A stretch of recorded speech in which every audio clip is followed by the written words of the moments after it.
Anita enters and wakes Asimov up. Professor Asimov, wake up, wake up! Oh, Anita. You were just dreaming. Yeah, I was dreaming that God was black and heaven had no typewriter for me to work. I think that's what keeps me alive, working. Exactly. You're a storyteller. I've organized and documented all your manuscripts. Is there another box I can start with? Oh, you're incredibly proficient. No, you are. What are you waiting for, Professor? Type that last science fiction story you have in you. Everyone is waiting. Everyone? Your fans. Oh, happy belated birthday, by the way. Oh, thank you. I just turned 72. I don't think I was ever going to make it. Maurice Chevalier was asked how he felt about having reached old age. He said, "I'm not pleased having done so, but I prefer it to the alternative." You see, I had a heart attack in 1977, and my health has been erratic since 1983. I'm still here, so thank you. Many of your stories are about immortality. Do you want to live forever? Part of me does, sure. Not because I'm afraid of death. I don't believe in heaven or hell. It's more the fact that I'm curious. Curious. I'm curious to see if mankind will survive. Will it survive the damage we're inflicting on the planet on a daily basis? Pollution in the ocean, in the atmosphere, in the groundwater, overpopulation, wars, deforestation, the thinning of the ozone layer, causing a greenhouse effect. The world is warming up and there will be irreversible consequences. These problems affect us all alike. It doesn't matter what nationality you are or what religion you believe in. The ozone layer, if it disappears for all of us. The fact is, science is warning us. And if we're not listening because we think we're special and above it all. There have been 5 mass extinction events in Earth's history. 5. 250 million years ago, 96% of the marine species and 70% of land species died off. We're on track to be the 6th extinction. Climate change is a scientific fact, and our world leaders don't believe that. They're either blind and ignorant, or they have a financial agreement with the fossil fuel industry.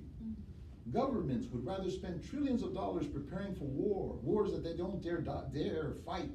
So we're short on dough to figure out what to do about a host of global problems, because we're spending not only our money, but all our effort and all our emotion on this useless thing of nation versus nations. There are no nations. There's only humanity. And if we don't come to understand that soon, there'll be no nations, because there will be no humanity. What stands in the way of people attacking these many global problems? Irrationality. There is a worldwide irrational feeling about I'm better than you are. Each nation suspects its neighbors. What is there about the Israelis and the Palestinians that make it impossible for them to see each other's point of view? There's a difference in religion, yes, but surely we're past the idea of wars of religion. There is this foolishness, which I can only think of as foolishness, that is a whole world sliding into the abyss. Who cares who's going to win when everyone's going to lose? So we have irrationality keeping us from really attempting to tackle the bigger problems. Now, I don't expect the entire world to think rational. Now, I don't expect the entire world to think rationally, but how about the world leaders thinking so? If we didn't have leaders who are thinking exactly the opposite way, leaders who don't believe in science, if we didn't have people who are shouting hatred and suspicion of foreigners, if we didn't have people who are shouting that it's more important to be unfriendly to be friendly, if we didn't have people shouting somehow that people inside this country who don't look exactly the way the rest of us look, that something's wrong with them. Again, it's almost not necessary for us to do good. It's only necessary for us to stop doing evil, for God's sakes. The earth is a perfect planet that could have sustained us all. But we, the intelligent ones, we blew it in a very short time. I hear you loud and clear. So tell me, what do you think is the solution? Change or perish. Find new solutions. Like humans leaving planet Earth in search of a new home? Oh, I think we're still a long way from interstellar travel. We don't have the technology yet, especially traveling long distances. The nearest star is hundreds and hundreds of light years away. How would humans outlive that unless they were in suspended animation capsules or traveled at Star Trek warp speed or find a wormhole as a shortcut? Therefore, we might have to send robots first. Okay. Let's say we figured out all that technology you just talked about. Then what would happen? Projections will illustrate Asimov's futuristic vision. Oh, I don't know. Let's see. The robots would pilot the giant spacecrafts powered by nuclear power propulsion engines that would take them to the nearest solar systems like Alpha Centauri or Proxima Centauri, which might have hospitable planets similar to ours. If that doesn't work out, then they go to the next solar system and the next until they find something habitable for human beings. Well, how will human beings with an average life expectancy travel those long distances? Good question. The robots would carry thousands of human beings of all races as cryopreserved human embryos, or gametes, ova and sperm, into deep space for centuries if needed. Upon reaching the destined star system, the robots would inseminate the eggs and an immaculate conception would occur. The embryos would grow and develop inside artificial uteruses. Motherless human beings? Yes. Once a friendly planet is identified and chosen, the robots will bring the embryos into full-term infants that can live and thrive as adults on the new planet. What if it takes too long to find a hospitable planet, or there's not one that can sustain human life? Very simple. Huge generational starships would be built for tens of thousands of people. An interstellar ship so large that you won't worry about the time travel. A giant space colony? Yes, a giant space colony floating in space. Some destinations will be so far that the people aboard will forget they were on a ship. Instead, they will believe the large craft to be their natural world with trees, rivers, even shopping malls. Generations of colonists can live out their entire lives on the colony in transit between planets. Once we find a planet like Earth in a remote solar system, we populate it and then move on to the next one, so on and so on and The so on. human race perseveres. Yes. Why don't you write everything you just told me in meticulous detail as a new story? A final chapter to all your robot stories. Oh, I don't know. It's too late. I'm sick. I don't have the energy. You just need a motivation, Professor. Perhaps I do. Perhaps I do. Why don't I go ahead and catalog this box of books? Yes, please, go ahead. Anita goes upstairs with the box, and Asimov gets up and contemplates a world globe on his back wall. Lord, what fools these mortals be. We know what we are, but know not what may be.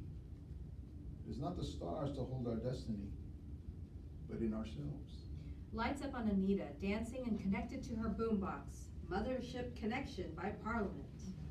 P-Funk, come in. Yeah, I think he's definitely the one. Yeah, I'm ready to ask him. Say what? You have new pressing data. Mission is now time sensitive. What happened? Oh, shit. Lights up on Asimov in his study. He hears the boombox playing Shake Your Pants by Cameo. Anita comes down the stairs and turns it off. How did I know it was you? Professor, you've always said, knowledge creates problems. It is not through ignorance that we can solve them. Yes, I believe that. Then it's time we talk clearly. You've been in the dark, and it's time you know everything. Excuse me, I do know everything. I'm serious. You don't know anything about me. But first, let's talk about you. You are very ill, Professor, Yes, I know that. I have pectoris angina and a host of other maladies. due to a human immunodeficiency virus infection and acquired immune deficiency syndrome. You contracted the virus in 1983 through a blood transfusion you received during a routine vascular bypass operation. How do you know that? Your T cell count is well under 100. You have between 6 to 8 months of life left. How can you possibly know that? Did Janet tell you? No, the research center nor your wife Janet know about me. But she called. It was me, Isaac. It was me, Isaac. It was me, Isaac. This must be some kind of cruel joke. Stop it! How the hell do you know all this?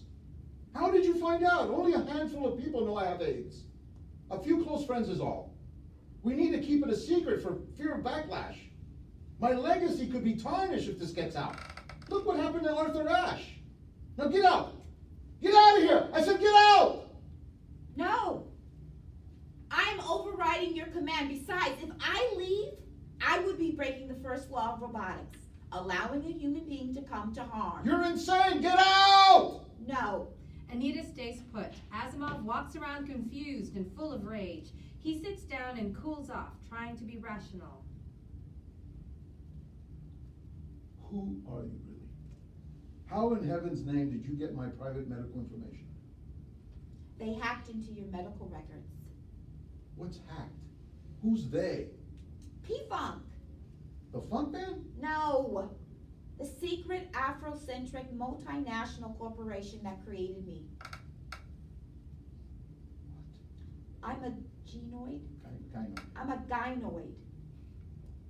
A female robot? Yes. So you're not Angolan? No. I'm in Y2800, a highly advanced synthetic organism designed to look and act like a human female. Anita Ingram. Anita Ingram. AI. Artificial intelligence. Duh. Wait a minute. Is this a prank? Am I on candid camera? I don't know what that is, but I assure you this is not a prank, Professor. This is completely insane, and I can't believe I'm about to ask you this. I can't believe I'm about to ask you. If you're a robot, you know I need undeniable proof. Anita unbuttons her blouse and opens her chest plate. Computer noises are heard. Asimov's face is lit with awe and wonder, almost in tears. Microchip boards, resistors and capacitors, switches, wire, relays, electric modules to microcontroller circuits that connect with the rest of your limbs, recreating skeletal and muscle movement. Brain? I have a positronic brain or central processing unit that allows me to make independent decisions and gives me a form of consciousness similar to humans. Just like I wrote about in Runaround in Bicentennial Man. Yes, just like you wrote about. How do you get your energy source? Electric, solar? The boombox. The boombox. Sonic energy. The sound vibrations cause waves of pressure that travel through a medium such as air, water, wood, or metal. Sonic sound waves is a form of mechanical energy that stimulates and activates my Sensory. Oh, you can say sensory motor. sensory motor control or manageable nervous system. Sound is unlimited and a sustainable energy. The Yoruba drums. They call it Igbi Omi waves. The funk. The funk. I guess the ancients were onto something. Yes, they were. We finally did it. No, Professor, you did it. P-Funk has recreated all the technology that you envisioned in your story so far. How is it possible that mankind created you and yet they can't find a cure for AIDS? I assure you, scientists are working on it, but it may take many years to find a cure. Our data calculates that a vaccine will be invented in 2021. Too late for me. The irony. Science saved my life and now it's killing me. Can I touch you? Anita consents. Asimov touches Anita's face with the back of his hand. If possible, Anita will take off a black mannequin hand to show Asimov. It's perfection. You feel human. Our dark skin color is easier to replicate. There's more like you? Yes, a dozen sisters. We're on a worldwide search for brilliant minds like yours. Scientists, writers, dancers, artists to save humanity. Save humanity? My secret mission is called Isaac Asimov's Great Master Funk. I like the title. Thank you. You're rational, analytical, and very intuitive. You will survive because you have visualized the future. You're willing to let go of the old ways to prevent extinction. You have the funk. I do? You're funky, but you take yourself way too seriously, Professor. You need to loosen up a bit and let go. Connect and groove with the funk. It will give you energy and inspiration. Do you have proof? Funk proof? The proof is in the pudding, man. The cosmic pudding. Just let go. The universe will provide. It always does. I'm funky? Very much so. You just don't know it. Well, I've been here. I've been interviewing you without your knowledge. I'm being vetted? Yes. I've been recording you, all your files and all your video interviews, to determine if you're a good candidate. And we have concluded that You are. Candidate? Candidate for what? Saving the human species. How? Space exploration and colonization. Time is of the essence. Our data and analysis concludes that the Earth and the direction it's going will not last another century. I concur with that assessment. I've memorized all your books, all your lectures, all your interviews. In other words, your entire knowledge, which is wide and varied, is programmed inside my brain or hard drive. When it comes time for me to die or be replaced with a better, more sophisticated android, my brain, our brain, will be placed into another unit. When that unit expires, our hard drive will be transferred again to another, and then another, and another. Your knowledge will be preserved forever. Are you saying I'll be immortal? Yes, but not until we complete the final step of my mission. Which is? Transferring your memories and consciousness to my hard drive, so you will experience life as yourself through my eyes. So you're saying I'll go into the future as an old Jewish guy from Brooklyn inside a young African woman's body? That sounds nasty, but yes. And I won't have to worry about my high cholesterol? Nope. And I can eat corned beef and tripe and mustard sauce? Yes, but I draw the line at gefilte fish. Gefilte fish. The gefilte fish. That shit is nasty. Everlasting life. For I have to get gefilte fish in every play. I know what it is. I don't. Everlasting life for eternity. Forever. Well, not forever. Even you know the universe will reach entropy someday. You wrote about it in the last question. Yes, but like the story, I'll have a couple of trillion years to see and experience the wonders of intergalactic travel at the speed of light. Living on a colony on Mars or living and working on another undiscovered galaxy altogether. I'll experience human evolution melding with machines, blurring the lines between biology and technology. The human race finally freeing itself from the shackles of earth, disease, and mortality to explore brave new worlds. So, is that a yes? From the book of Genesis, God intended to return the earth to its pre-creation state of watery chaos by flooding the earth because of humanity's misdeeds, and then remake it using the microcosm of Noah's Ark. Creation, destruction, and recreation. I'll be the new Noah, but this time on an intergalactic ark. I think you're getting it. Can I bring some animals? I don't see why not. Wait. No snakes. Okay, no snakes. So, is it a deal, Professor? Okay, yes, I'll do it. There's one caveat. What? P-Funk has all the technology up to this point, but they don't have the blueprints, the details to your futuristic vision. You need to write it, Professor. Asimov's last chapter. Write the story and it will become reality. I guarantee it. Guarantees are not... Can I compel you to have faith? Very well. Let's get funky. They shake hands. Anita takes out an iPad, which hasn't been invented yet. Right on! Sign here. What is that? We call this an iPad. Do you have a ballpoint pen or No, something? it's a touch screen. Just use your finger. Touch screen, neat. All right. Take a seat, Professor, while I hook us up. Anita plays the boombox. Billy Preston's Space Race plays. Anita puts big white headphones and white goggles on Asimov. Anita does the same. They are connected through the boombox. Projection event. We see Isaac Asimov's entire life, 1920 to 1990. Download in rapid succession. Childhood in Russia, Statue of Liberty, growing up Jewish in Brooklyn, going to the Navy, covers of sci-fi magazines, the atom bomb exploding, Albert Einstein, Robbie the Robot, teaching biochemistry, typing science fiction, New York City, first wife, children playing in a yard, the Beatles on Ed Sullivan, the assassination of Kennedy, open heart surgery, winning awards, typing, space exploration, lecturing, book covers, Janet, second wife, blood cells, the Vietnam War, a peace march, man on the moon, typing, on national talk shows, winning awards, space, afros, blood cells, typing, etc., etc. The download ends and so does the video and music. Asimov and Anita wake up. Professor?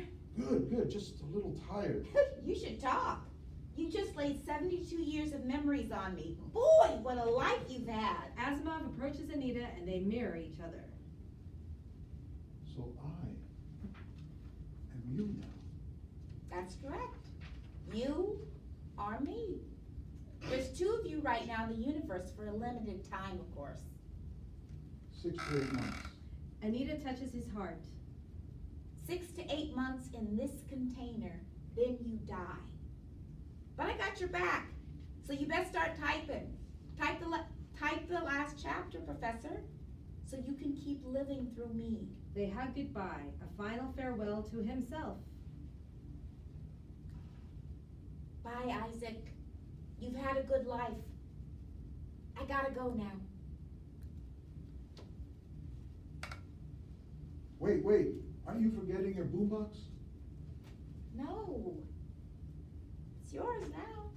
Anita smiles and goes up the stairs and disappears.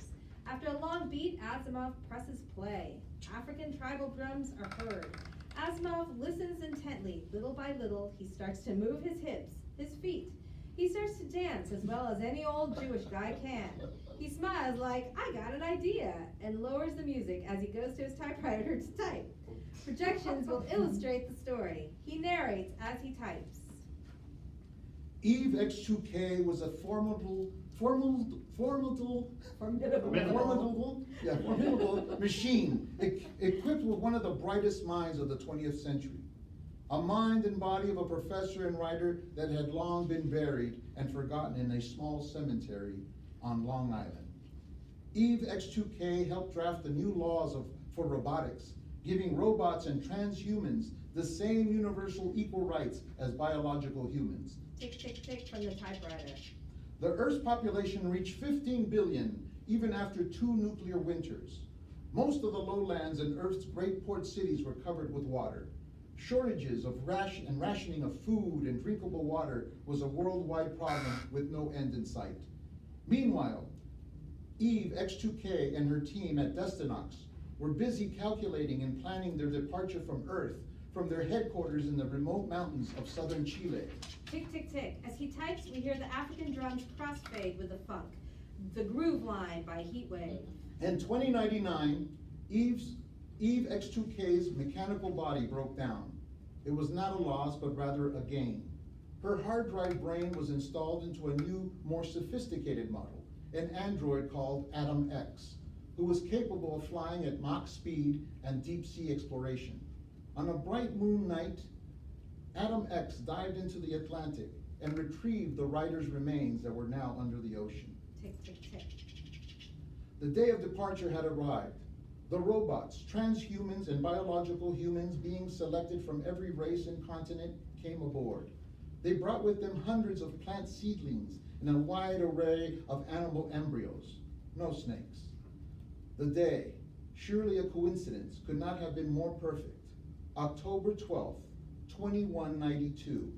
700 years after a half-starved Italian merchant explorer stumbled onto an unknown world that would change the course of human history forever. Pack your grip, taking you on a trip, ain't no seats. Oh, that's the funk, yeah, but then just. Oh, okay. Asimov gets up and joins Anita center stage. Anita is in a full Afrocentric spacesuit. They stand proudly together, looking squarely into the future. Lights slowly fade to black. The end. Thank you. How about give it up for Marie? Yeah. That was hard stuff to read too. Really good. I know, Really right? good. Full reading, yeah. Yeah, that was formidable. Be an education. Huh? That was formidable. I should say it was Yeah, formidable. I read the first version, I hadn't read the second version. Wow, So that was a while. cool. Yeah, right, go ahead. I'll leave this here. So whoever can stay, whoever has to go. I gotta run. Oh, Is somebody No, can add something? we can talk tomorrow. Yeah. Yeah. Be more. I'm gonna turn this off anyway. Some director? Hmm? Some director? Some direct, no, I didn't have